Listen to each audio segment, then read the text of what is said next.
Dacă ar fi să vă puneți voi o întrebare către ceilalți, care ar fi întrebarea cea mai arzătoare? Ce avem de făcut, nu pentru a ne întoarce la situația economică dinainte de izbucnirea crizei, ci pentru a crea o structură sănătoasă, solidă, cu o zonă de mijloc de IMM-uri sănătoase, capabile să împingă înainte economia. Oare cât de repede vom înțelege faptul că noua normalitate nu va însemna nimic din ce a fost înainte de criză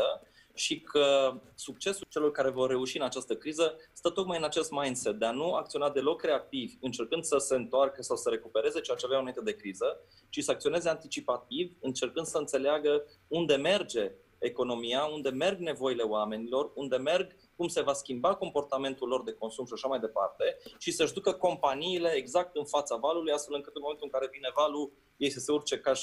ca și surferii pe noul val. Care va fi noua normalitate și cum va reuși economia românească să-și găsească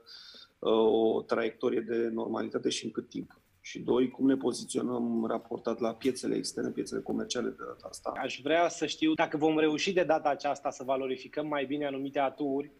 pe care le avem ca țară, dacă vom reuși să folosim acest moment într-un anumit fel, și mă interesează foarte mult dacă o parte din ceea ce am gândit în această perioadă cu toții, dacă o parte din formele de solidaritate pe care le-am văzut sau din reacțiile responsabile pe care le-am văzut, dacă o parte din schimbările pe care pretindem că le simțim pe pielea noastră, dacă toate acestea vor fi durabile. Cu ce nivel de încredere va ieși lumea, nu doar în România, ci în general, cu ce nivel de încredere vom ieși din această experiență? Dacă vom fi făcut reforme după această criză, eu cred că e un moment bun pentru reforme. Tot vorbim de reformele structurale, acum e cel mai bun moment să ne apucăm de ele.